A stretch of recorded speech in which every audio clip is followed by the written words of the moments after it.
What is going on, everyone? My name is Andy. Welcome back to another FPL video. In this one, it's my transfer tips for Game Week 14. So I'm going to go through some of the popular players being taken out of people's squads or put in and give my opinion on whether they are good moves or not, plus plenty of alternatives as well. So let's get straight into it. So let's start with Sarr, and if you own him, that's probably not going to be the case for much longer. He picked up an injury in Game Week 13 against Man United, went off quite early, and now looks set to miss Burnley away in Game Week 14. This is what Glasner said after the game. We will have to assess him further, but the ankle is quite swollen, so I think he will miss a few games. Maybe we won't see him again before African Cup of Nations, and that's the problem with getting an injury at this stage of the season. Even if you're only out for a week, there's a chance that you'll miss 2 game weeks because Palace play again on Wednesday and then again on Sunday for Game Week 15. So I would start thinking about replacements. Because the game is on Wednesday, you will hear from Glasner ahead of the deadline. So there is a small chance, I guess, that he passes in fit for Burnley,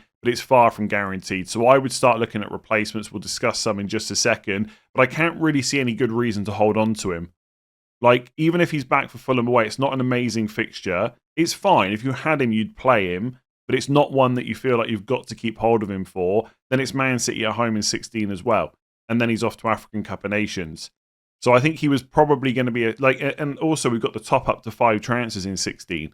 So in Game Week 15, if you've got a spare transfer and Sarr's in your team, you're going to use it on him ahead of Man City. So for me, if he's going to miss Burnley, which looks quite likely, he's a sell. Let's look at which midfielders to bring in. So even though Sarr is less than 7 million, I've included some midfielders on this list who are more expensive simply because, one, it's not just Sarr that people are looking to replace in midfield this week. And 2, I've seen Sarr owners discuss replacements, and some of them are thinking about going to Foden because they've got money in the bank or they're making a double move and stuff like that. So right at the top, I've got Bruno Fernandes, 8.9 million. Fixture on coming up for Man United is pretty decent. So it's West Ham at home this week, Wolves away in 15. That's followed by another home game against Bournemouth. Then it's away to Villa, home to Newcastle, home to Wolves. And after that Wolves game, I think it's Burnley. I think it's Burnley away. Sorry, no, it's Leeds away, and then it's Burnley away.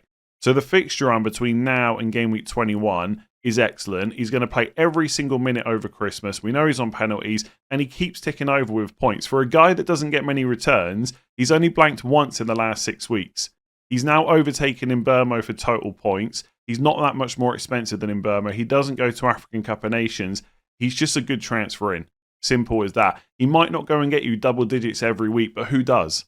Even Erling Haaland does not get you double digits every single week. He'll just continue to tick over, and he's just a nice option to bring in over this congested fixture period. In terms of other Man United midfielders, I've still got some hope, very minor, but some hope that Cunha will start this week. But you cannot buy him because we probably won't get an Amorim press conference ahead of the West Ham game. And even if we do, by the way, and Amorim says that he's fit, that doesn't mean he'll start. So Cunha you can't buy.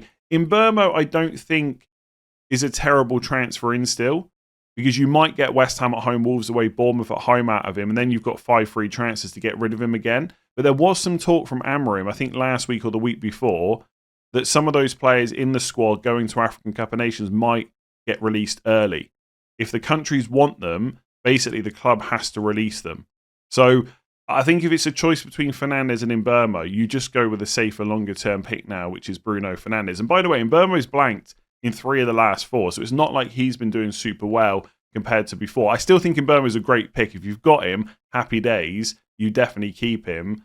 But I'm buying Bruno before Mbeumo right now. Phil Foden is also an option at 8.1 million. The fixture run coming up for City is pretty good. Like Fulham away this week, then Sunderland at home, then Palace away, then West Ham at home, then it's Forest away, then they get to play Sunderland again. And look, you know my feelings with Man City players. I'm never fully confident they will keep starting, but it's getting to the point now with Foden where I feel like you've almost just got to assume he's nailed until he's not, basically. Because he started every single game since Game Week 4. Like every single one. And most of these are 90 minutes. Now, I will say, it's very easy to say we've got to assume he's nailed until he's not after he scored 2 goals. I think that's the first time I've said that this season. So bear in mind, I'm being a little bit reactionary there. But the minutes are just there. And who's going to come in for him at the moment? And he's the kind of player in that City squad that can play multiple games in quick succession, a bit like a Bruno Fernandes, a Virgil van Dijk, etc. He's got the fitness. Pep Guardiola has spoken about that a lot of times before. So Phil Foden just looks like a pretty good pick right now. If Cunha had started the last two and the minutes have been really good, I'd be sat here saying I'd probably just go for Cunha. But you can't do that right now. So if you haven't got the Bruno Fernandes money or you just don't want him, I think Foden's a pretty good option. Like, if you're going to ask me, can I guarantee he's going to start all 6 of the next 6? Of course not. I'm never going to say that about most Man City players, but the minutes are there. And he's put up some pretty good numbers recently as well. I've said a few times in recent weeks that Foden owners have been unlucky. That luck has turned around a little bit last week. Could that continue? We'll have to wait and see. But he's quite a differential. The minutes when he starts are really good. And he's starting every game. Let's see how long it continues. Szoboszlai, if you want to go more in the Sarr price range, is an option at 6.6. Very low ownership. The underlying numbers are not great, but I think it's encouraging that he's not been playing right back recently. Like, Gomez played right back in the last game. The only issue there is how many games can Gomez play? But even if he doesn't play there, Jones could play there instead. And long-term, Bradley will be back, etc. And the fixtures are there for Liverpool. And he's playing 90 minutes every single game. The only concern with Szoboszlai, he's on 4 yellow cards. So that doesn't mean you have to ignore him, but you do need to consider how many other risks have you got in your team. The more issues you're potentially going to have to deal with soon, the less reason there is to buy a player on 4 yellow cards. But if you've got no other problems in your team, let's say he gets the yellow card against Sunderland, and you're looking at your team for 15 thinking it doesn't really matter. I can just transfer him out, or I can just bench him. Then that's the kind of player it's okay to bring in. If you're looking at it saying, well, if he gets the yellow against Sunderland, that's going to be a nightmare for game week 15, then you should not be buying him. So I think he's a pretty good option because the minutes are there. But I think it's also a bit of a hit and hope is a bit harsh, but there is a bit of a leap of faith there that the numbers will get better and he'll return to something like he did last year. He's obviously capable of it. He's taking more set pieces this year. Someone's also got to take penalties when Salah goes to African Cup of Nations, or just when Salah's not on the pitch, because apparently that's a thing now. I think it'll be Isak for what it's worth. I just think you want to get your £100 million signing scoring more goals. But Szoboszlai's got a good record, so does McAllister. So I don't think it'll be Szoboszlai, but there is a chance. Minte I really like for 6.2 million. The underlying numbers have been good. He's got 86 minutes per start. He starts every game. 3 home games in the next 4. Villa, West Ham, Sunderland. The only issue is he plays Liverpool away in 16. I'm going to buy him this week. I'm basically viewing it as, if I've got to play him against Liverpool, it's not like world ending. But if I can take a 1-week pump with my 5 free transfers, then bring him back for Sunderland at home in 17, that might also be worth considering as well. He does play Arsenal away in 18, which is definitely much worse than Liverpool away. But overall, he's just such a good value pick. And I don't think you've got an issue with yellow cards there. I'm just going to double check here. He is on 0 yellow cards of the season. Not going to African Cup of Nations. No chance of a suspension anytime soon. Great fixtures, great value, good underlying numbers. The only slight downside with him maybe is if he picks up an injury, what will Hurtzler actually tell you? Because look at Mitoma, right? He was out for ages with all these doubts. That's the only slight concern is Hurtzler's his boss. But from an FPL, I just think, like, I'm not convinced that Szoboszlai is a better pick than Minte for 0.4 million more. I don't see Szoboszlai as so good it's worth taking the yellow card risk. Like, if you've already got Minte or you just don't want him, then fair enough, look at Szoboszlai. But you save money. You save 0.4 million. There's no yellow card risk. The fixture's just slightly worse. I guess if Szoboszlai plays all 6 of the next 6, which he will, as long as he's not suspended, there is an argument that he could outscore Minte, but I'm not sure it's a strong one. So I really like Minte. If you want to go even cheaper, maybe just to free up some money, then you could look at Elliot Anderson, 5.3. And also, by the way, if you're selling Sarr this week, in particular, and you're not really sure where you want to go, but you know you need to sell him because maybe you don't have a good bench or something like that, then Elliot Anderson for 5.3 just to free up money and have that ready for another move later on, I really don't hate that. But I've had Dewsbury Hall in my team all season pretty much as an enabler. That's kind of what Elliot Anderson is. Elliot Anderson is basically what people expected Caicedo to be. He's actually a good pick for 5.3 million. The DEF cons are just there every single week almost. He's not had less than 10 in any game. and he only needs to hit 12 to get the additional 2 points. He got 2 bonus points and a 2-0 loss with no attacking returns, so a 6-pointer. He's just really good. The attacking numbers are not bad. The DEFCONs are great. There is an outside chance at some point he'll take another penalty, although I don't think he's first choice right now. I think Igor Jesus is definitely ahead of him. Gibbs White, maybe, maybe not. 5.3, he's just going to play every game. And over Christmas, that's something to think about, because the games will come thick and fast. And then you've got Dewsbury Hall at 4.9 million. How? I do not have my money back on him yet. I don't know. I got him for 5. He dropped to 4.9. He still hasn't gone back up, despite what he's done recently. And the attacking numbers are actually just pretty good. Like, if you compare Dewsbury Hall, these are stats from Fantasy Football Hub. 0.12 expected goals per 90, 0.24 expected assists.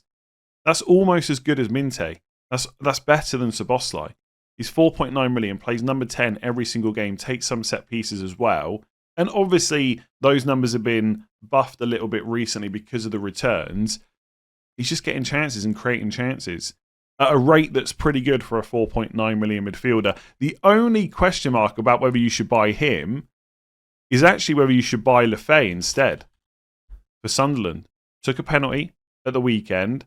He's only 4.9 million, and he has started every single game since game week 5. Now, the only thing that would maybe make me go Dewsbury Hall over Lefay is Dewsbury Hall started every game. There is zero doubts about that.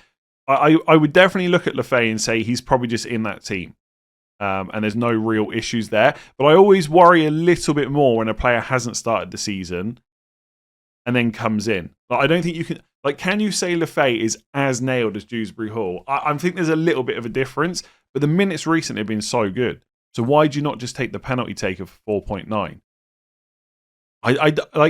It's hard for me to say what I would do because obviously I've got a bias towards Dewsbury Hall because he's been so good for me. But if I was buying new, if a Sunderland fan could convince me that Lefay is never coming out of that team, then he's the better pick. You absolutely take the penalty taker every single time. I think with Dewsbury Hall, I'm just a little bit more confident in the minutes. But either way, I'd probably just buy Elliot Anderson out of the 3. We got a lot of options at this price, which is quite nice. So yeah, if you can afford Fernandes, he's my favourite pick out of these. But obviously, he's the most expensive. Foden's nailed until he's not, which is the case for most Man City players. Szoboszlai I don't hate, but I prefer Minte. And then if you want to go cheap, it's Elliot Anderson. If you can't afford that, Dewsbury Hall versus Lefay. I'm going to say Dewsbury Hall.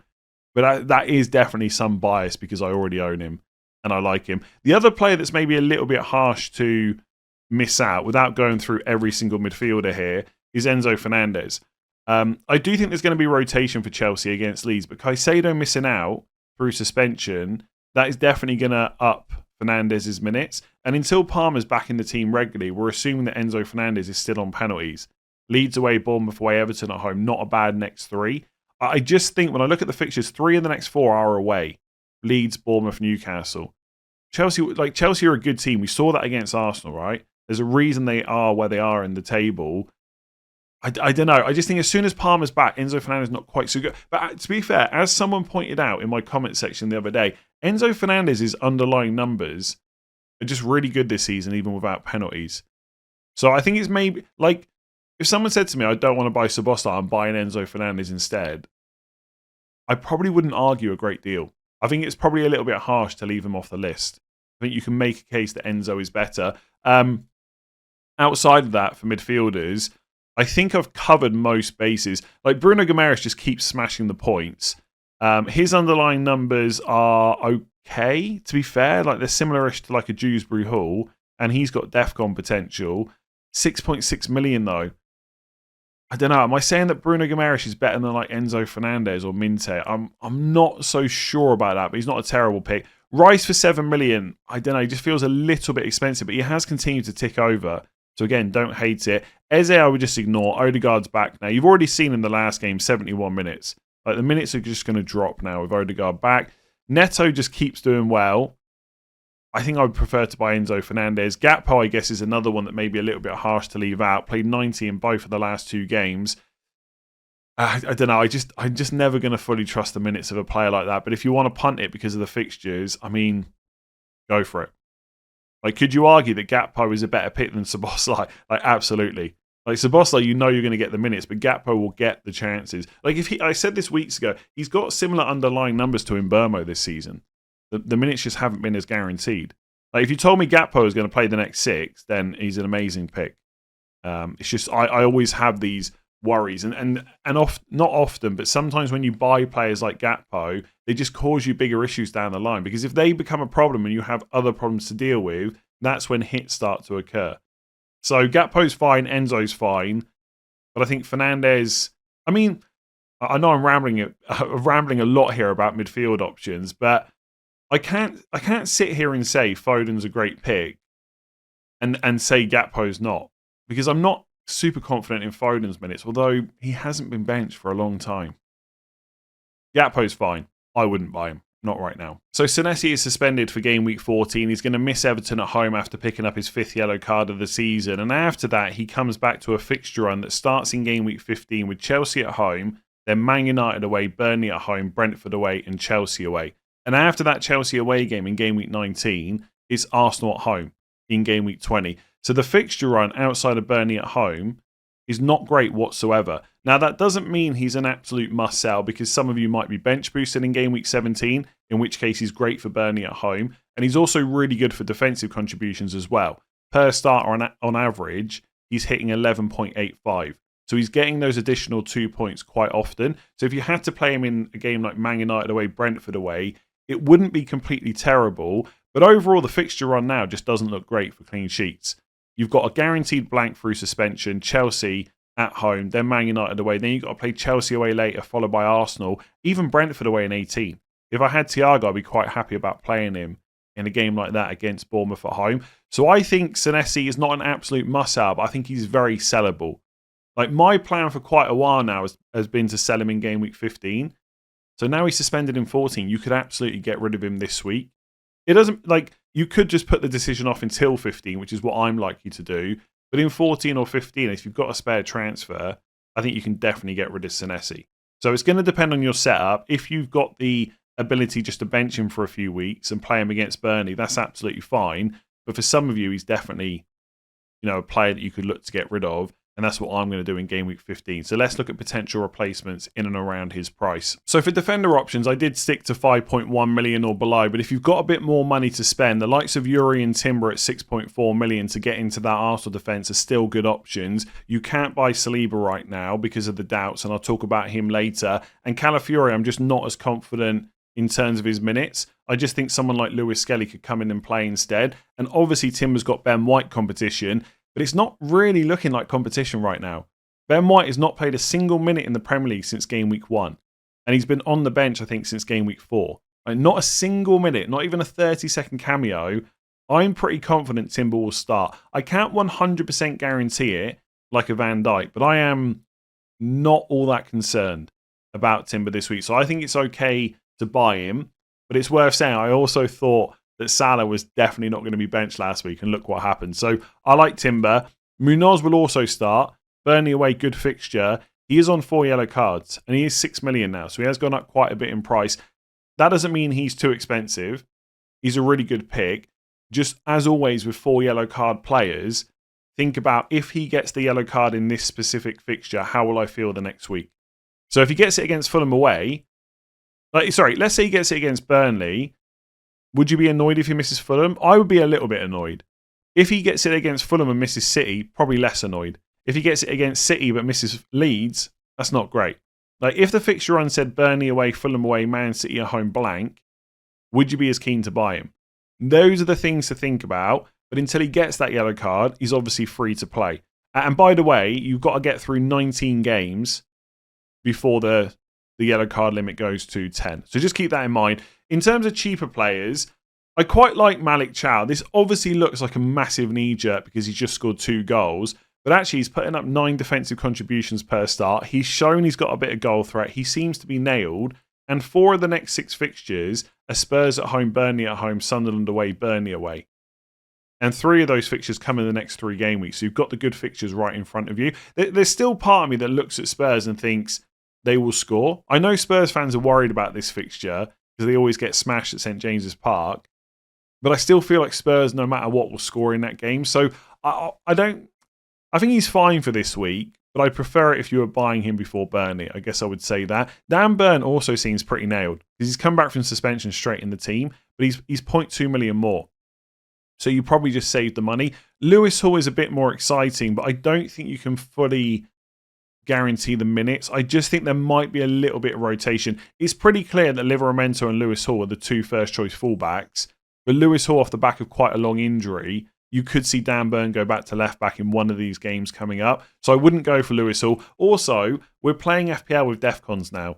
And so you don't need to risk attacking fullbacks if there's a better centre-back option. And Livramento is just not attacking enough, I don't think. He's a great player. Of course he is. But I just from an FPL point of view, I just don't really see it right now. So Chow's not a bad option. Richards, if you need a cheaper alternative into that Palace defence, averaging 10.23 defensive contributions per start, only 4.6 million. The only thing to say with him, if Palace are going to make a defensive change against Burnley as part of like rest and rotation, it's most likely to be Richards. It has happened in Europe already. So I think he will start. I think Glasner will go strong like he always does. But there is more doubt this week than maybe any of the next 5 after that. So I think it's okay to buy Richards. But I guess just think, if he misses out, how bad... Like, that's going to be bad if he misses Burnley away. Because then you're coming back to Fulham away, City at home. It's not great. My prediction will be that he'll start, but if he's going to get rotated, it's this game, basically.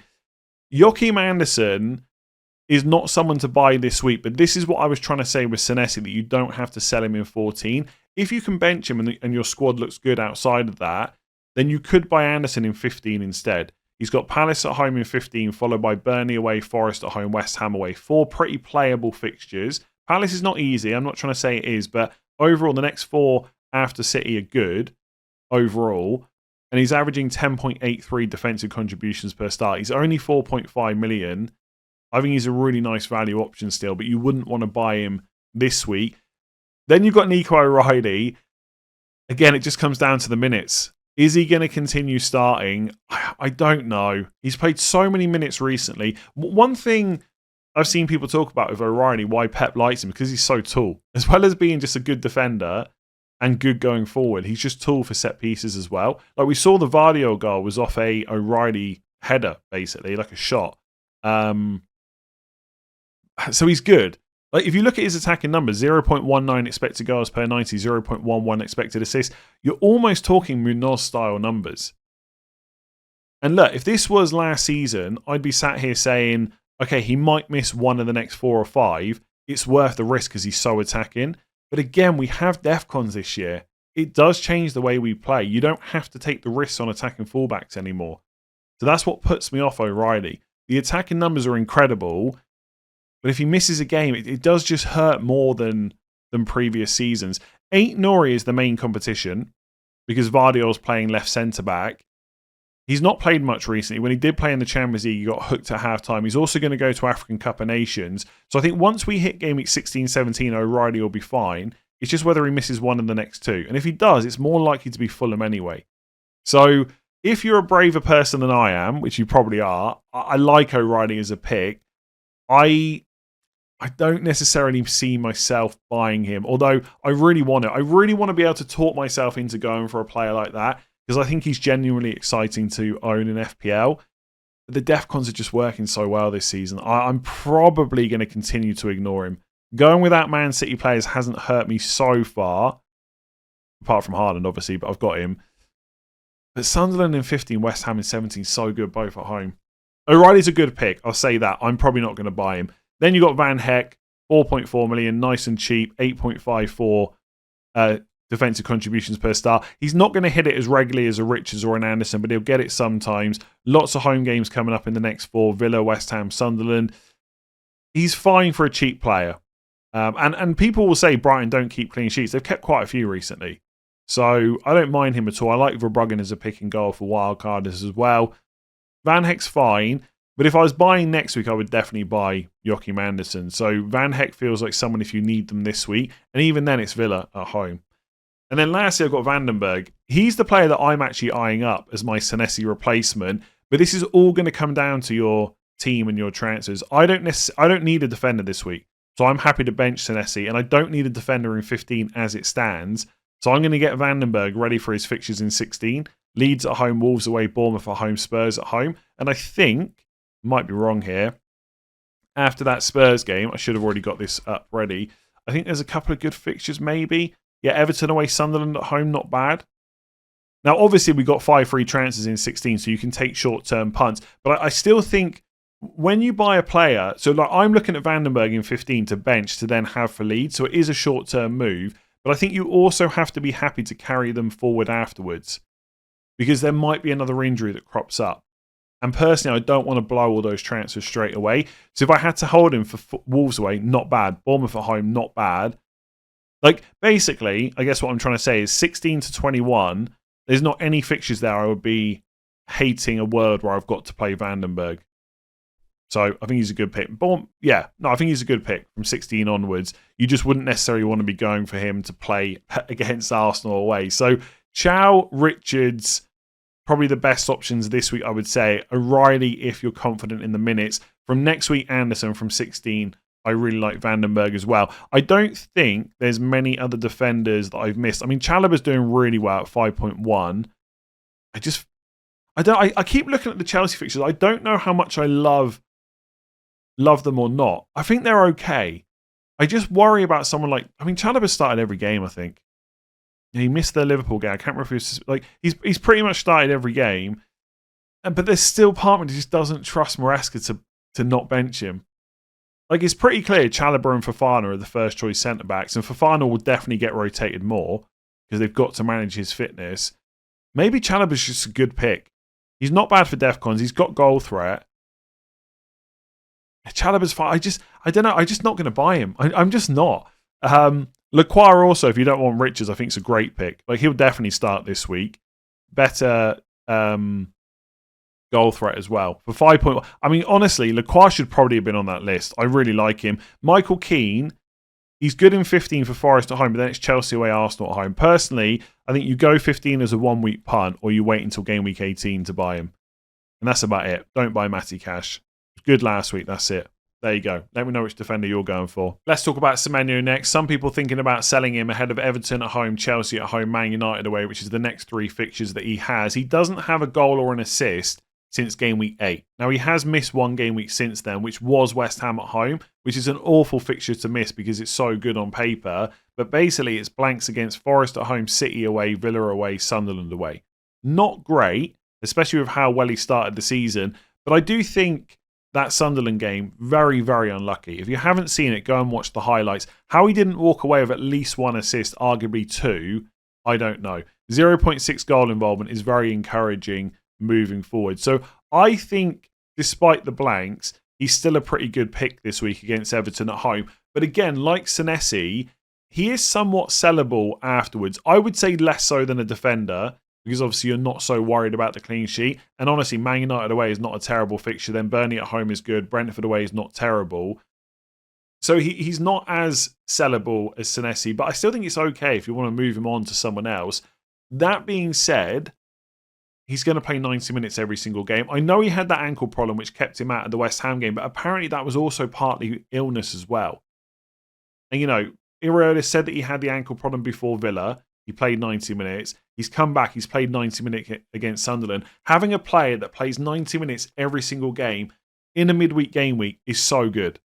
If I had him, I would not be selling him. If I could go back to game week 12 and buy Minte instead of Cunha and be sat here right now with Minte and Semenyo in my team and a spare transfer, I highly doubt I'd be using it to sell Semenyo.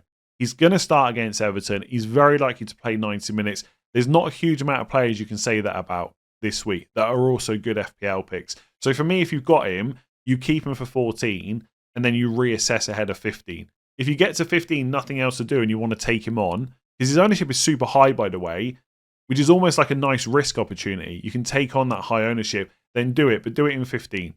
I wouldn't do it this week because he's definitely going to start. And yeah, would you buy him? Sorry, would I buy him right now? I mean, I didn't include him in the midfield options earlier. Maybe that's a little bit harsh, but I just feel like the boat's been missed to buy him. I think if you've gone this long without him, you probably just stick to that now. Maybe come back to it in game week 17 as a shorter term punt.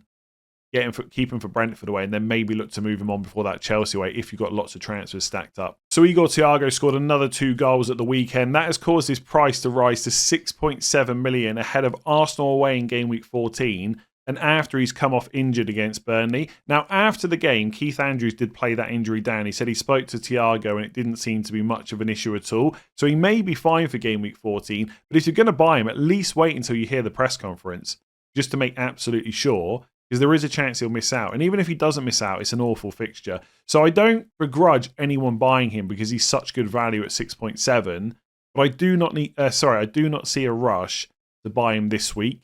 At least wait until Spurs away in 15. Or arguably maybe wait until Leeds at home in 16. But Spurs away is fine, but Arsenal away is just not. So, look, all the same things people have been saying for weeks now. He's a good value pick. He's on penalties. The minutes are great when he's fit. He is just a good long-term hold, but that doesn't mean you need to rush in ahead of such a bad fixture.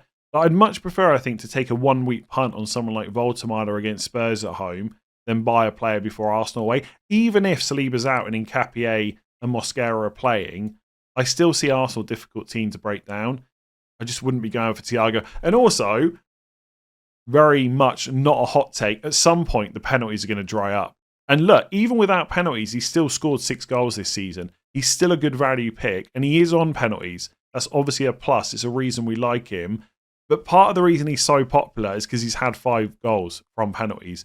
And eventually it will dry up. And people will start saying things like, maybe Brentford are just really good at winning penalties, etc. But it never lasts. It never lasts, honestly. Now, it might last for this season, and I'll look like an idiot, but it could just dry up pretty quick.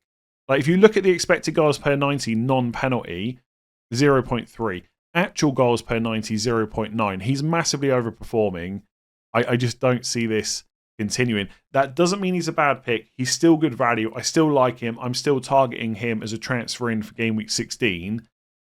But it's, I don't know. I think it's just way too much hype right now, this specific week, for a guy that's got Arsenal away. So speaking of Woltemade, I do quite like him as a short-term option. Next 3 for Newcastle, Spurs at home, Burnley at home, Sunderland away, look pretty good. And I do think we'll see a continued improvement in Newcastle. Now they've got Livramento and Lewis Hall as the fullbacks. Like, Dan Burn can do a job at fullback, playing left back that is.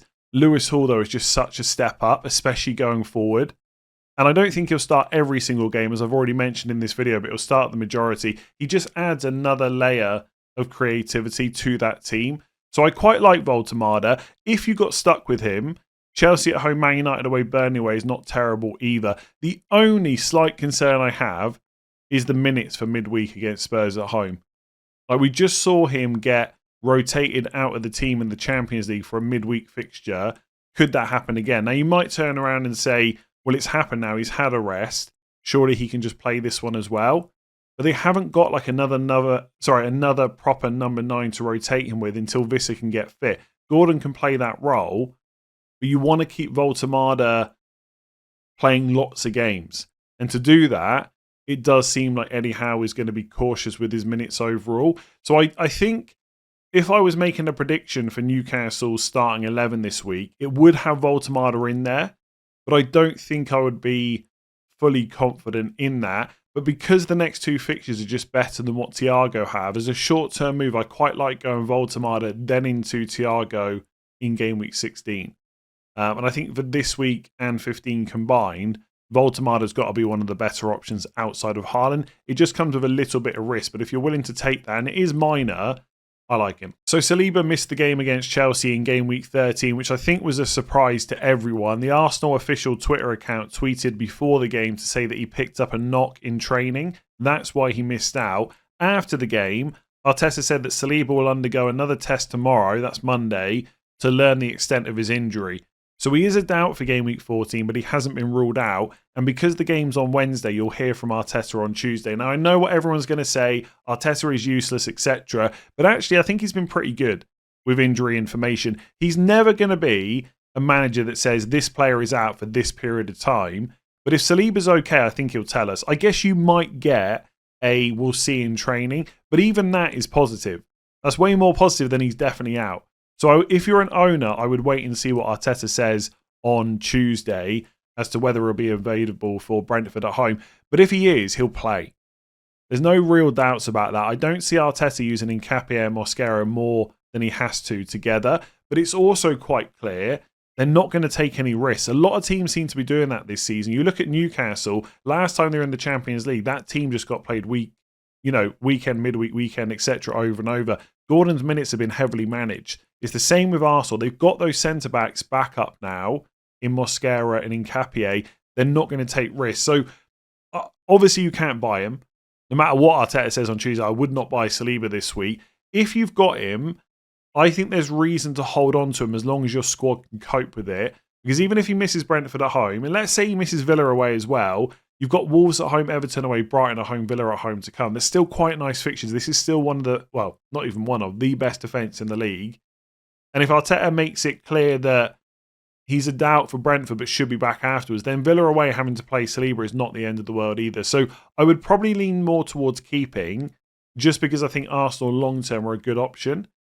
But if it becomes a case that, he's going to be missing 14, 15 and maybe 16 as well, then you've got to get rid. In terms of replacements, I spoke about defenders earlier. If you need someone the same price as below, you got Munoz, all those other options. Or if you've got the money, just go to Timber. He just seems like the best Arsenal pick at the moment anyway. But where possible, I think players like this that are just good long-term picks as long as they're fit, I would do everything you can to not have to sell them. But it might come down to the press conference and you might just have to do it. Let's see what he says. So Nick Pope was another player that missed out in game week 13, this time with a groin problem. It was Ramsdale in goal instead. Apparently, there's been a lot of calls for Nick Pope to lose his place to Ramsdale. So some people are putting 2 and 2 together and trying to say that Nick Pope didn't really have an injury. It was just an excuse to play Ramsdale. I'm not sure I completely agree with that because that is quite a big risk to take. Because what if Ramsdale got injured in that game and you haven't got Nick Pope on the bench? I know goalkeepers don't get injured that often, but I'm not sure they would take that type of risk. So I think Nick Pope's got a real issue. Maybe in another game, if it was super important, they would have just played him. And maybe they did use it as an excuse just to give him a bit of a break. But I do think there's a genuine issue there. And Eddie Howe has had his press conference on Monday ahead of Tuesday's match to say that Nick Pope will be assessed. So he is still a doubt going into game week 14, not being completely ruled out either, though.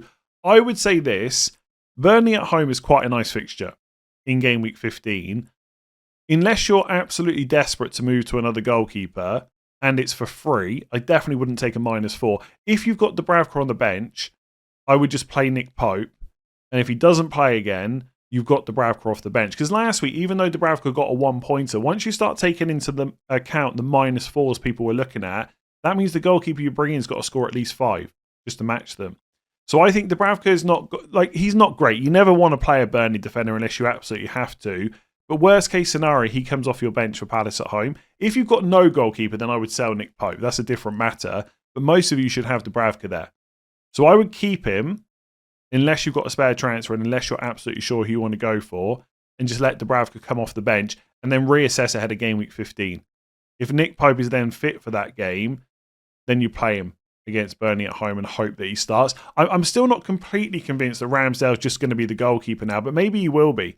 I think Nick Pope, I didn't watch the Champions League game, but by all accounts, he didn't have a great game. So maybe this is just the excuse that Eddie Howe needed to switch goalkeepers. But I think there's enough there in the fixture in game week 15 that I would wait and reassess. If you are looking to switch goalkeepers, personally, I think Raya I still don't hate as a pick, but he's 5.9 now. He's not cheap.